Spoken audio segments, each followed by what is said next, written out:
The 30th of April 1945. Berlin is burning. Soviet artillery pounds the city. Buildings collapse into rubble. Civilians hide in cellars, praying for mercy that may never come.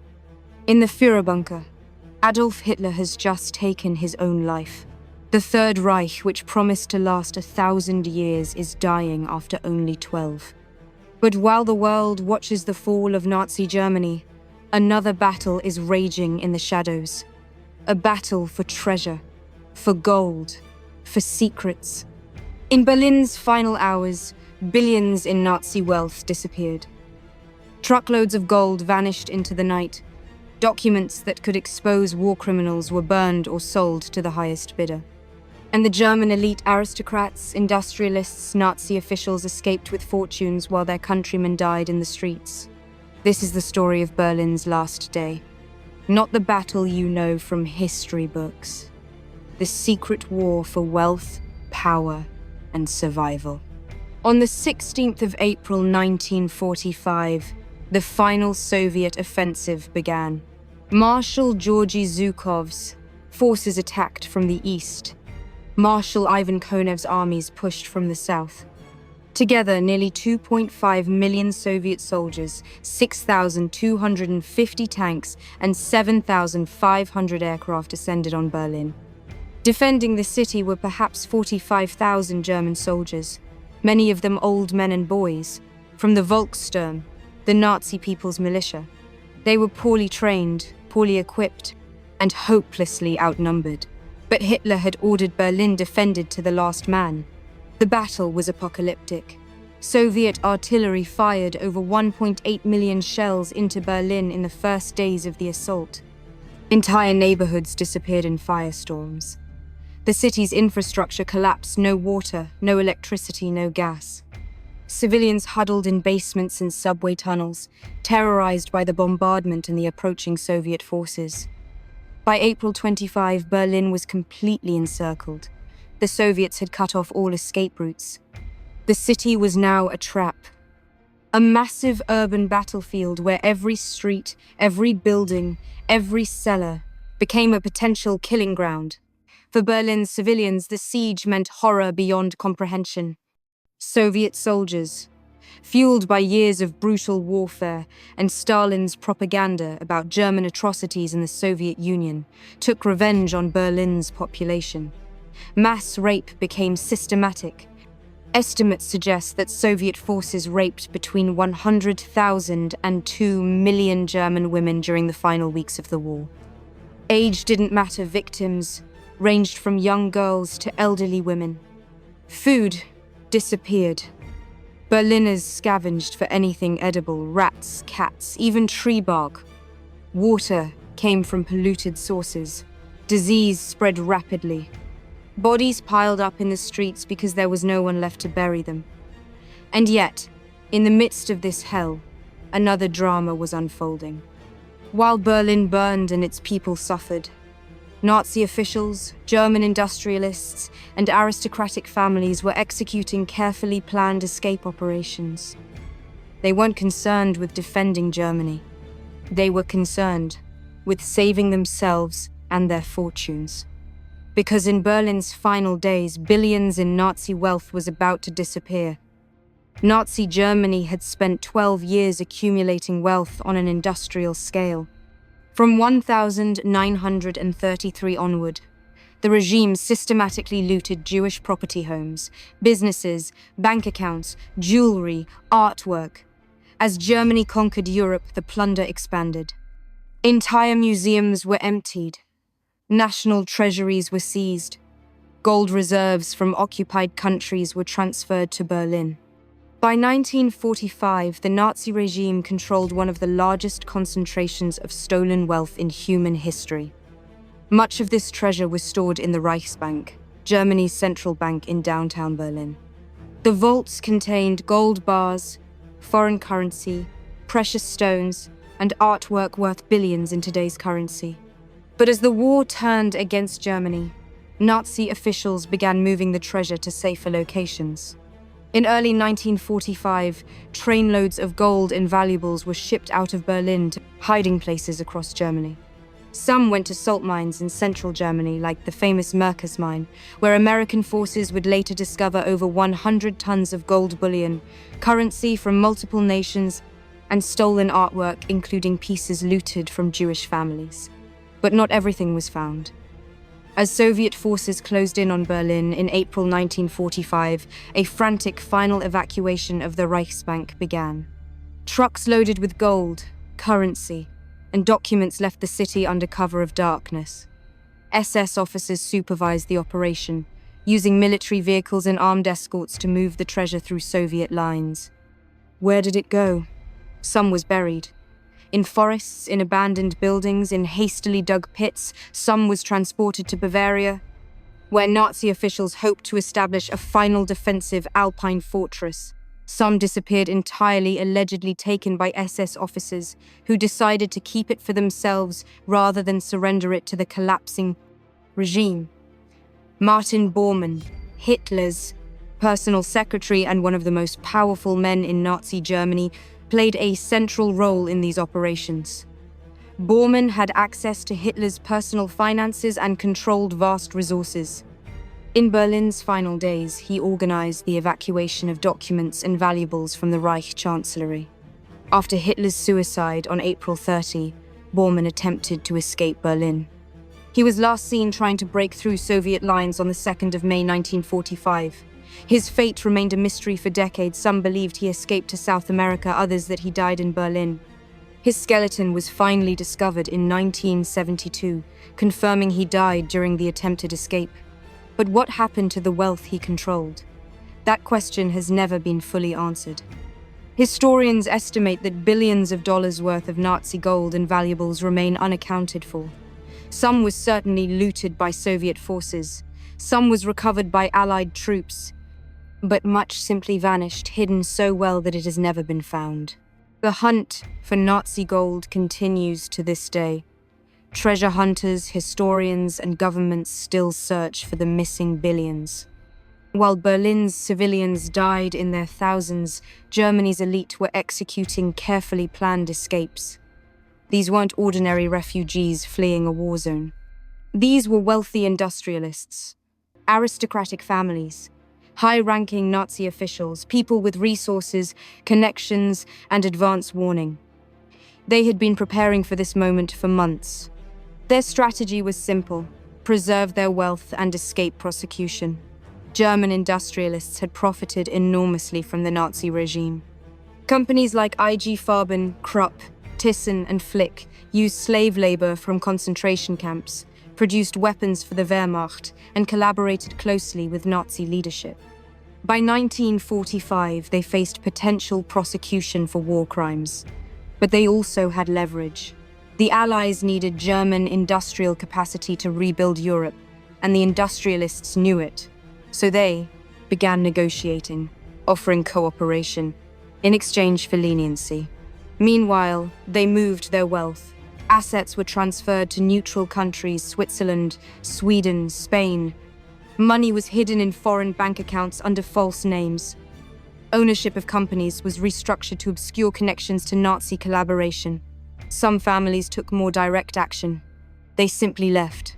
Throughout April 1945, as Soviet forces closed in on Berlin, wealthy Germans fled westward, hoping to surrender to American or British forces rather than the Soviets.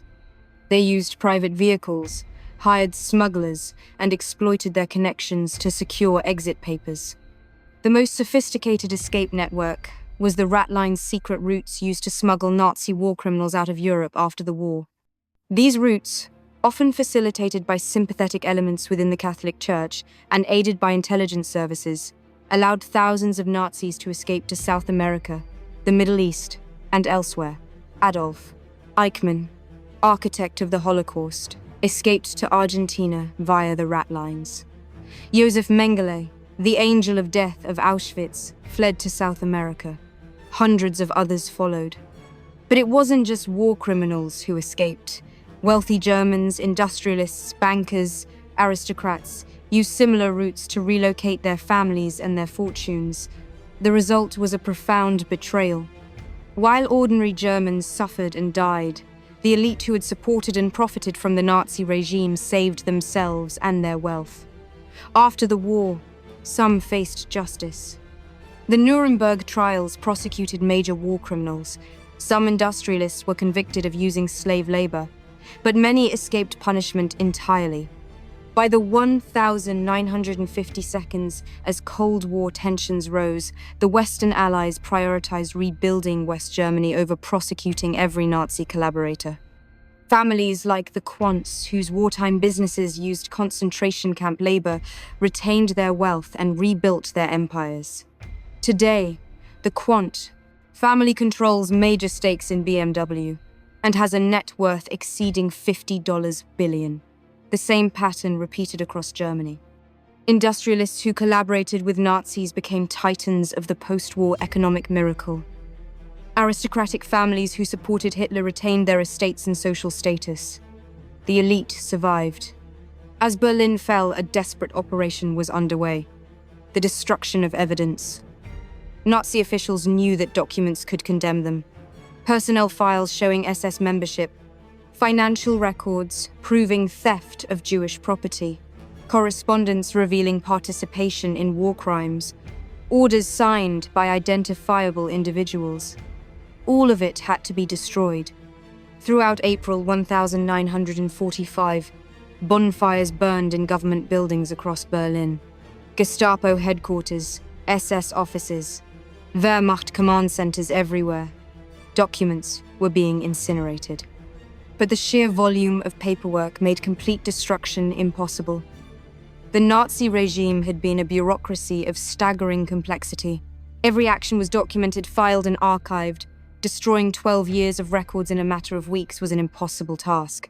So priorities were set. The most incriminating documents were burned first.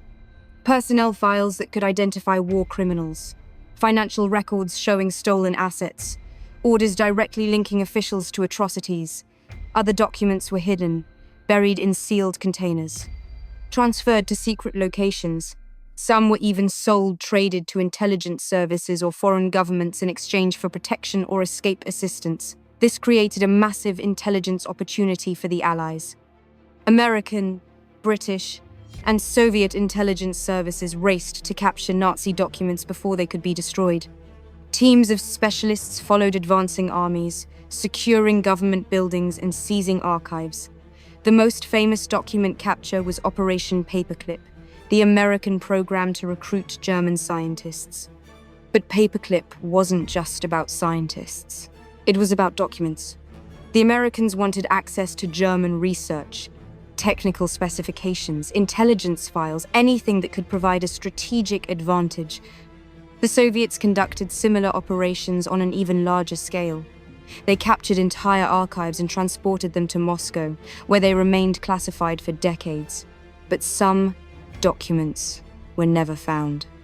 Martin Bormann's personal files, which allegedly contained financial records of Nazi assets hidden abroad, vanished. So did documents related to Hitler's personal finances and the disposition of looted Jewish property. These missing documents have fueled decades of speculation. Did Bormann hide Nazi gold in secret accounts? Did he establish escape networks for war criminals? The documents that could answer these questions have never been located. The document destruction operations succeeded in protecting many war criminals.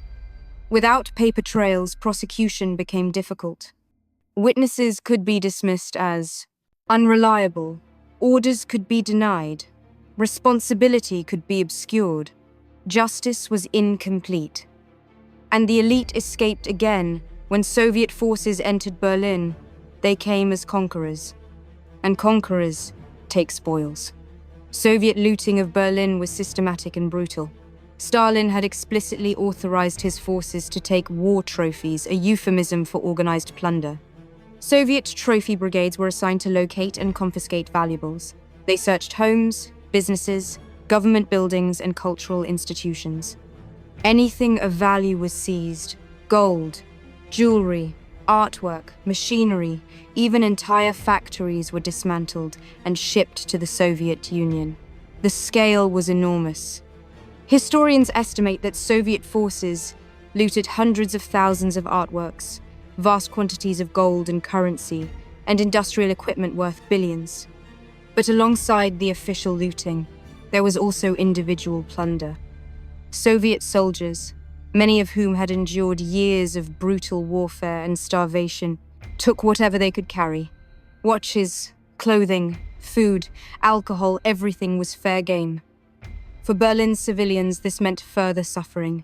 Homes were ransacked, personal possessions were stolen, and Berlin's women faced systematic sexual violence on a scale that remains difficult to comprehend. Soviet officers made little effort to stop the looting or the violence.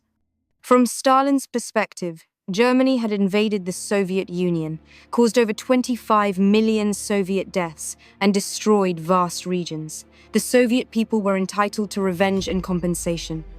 This created a moral catastrophe. German civilians, most of whom had no direct responsibility for Nazi crimes, suffered terribly, and the cycle of violence continued. The Soviet looting also obscured the fate of Nazi treasures. When Western investigators later tried to track stolen gold and artwork, they found that much of it had been taken by Soviet forces and transported to the USSR, where it disappeared interstate. Collections. Berlin fell on the 2nd of May, 1945. The war in Europe ended on May 8. Nazi Germany was defeated. But the question remains, who really won? The Allies defeated Hitler's regime. They liberated concentration camps. They brought some war criminals to justice at Nuremberg. They rebuilt Germany and Europe through the Marshall Plan. But many who profited from Nazism escaped justice. Industrialists who used slave labor retained their wealth. Aristocrats who supported Hitler kept their estates. Nazi officials who committed atrocities fled to safety abroad. The ordinary people of Berlin paid the price. They lost their city, their homes, their loved ones. They endured occupation, hunger, and violence, and they received little compensation. Meanwhile, billions in Nazi wealth remained unaccounted for. Gold that was never recovered, artwork that disappeared, documents that were destroyed or hidden. The search continues. Even today, investigators track down looted art, hidden bank accounts, and missing Nazi gold. Families of Holocaust victims fight for restitution. Historians piece together the financial crimes of the Nazi era. Berlin's last day marked the end of the Third Reich, but it also marked the beginning of a new struggle, a struggle for justice, for accountability, for truth. That struggle is not over. History remembers Berlin's fall as a military victory. Soviet forces defeated Nazi Germany. Hitler died in his bunker. The war ended, but there was another war, a secret war, for wealth, for documents, for escape. And in that war, many of the guilty won. They escaped with their fortunes. They destroyed the evidence. They rebuilt their lives in safety while their victims suffered. This is the story that history often forgets. The story of how, in Berlin's final hours, the elite betrayed their country and their people to save themselves. The billions that disappeared, the documents that were burned, the escapes that were facilitated. Berlin's last day wasn't just about a battle. It was about theft, betrayal, and the enduring power of wealth and privilege. And the consequences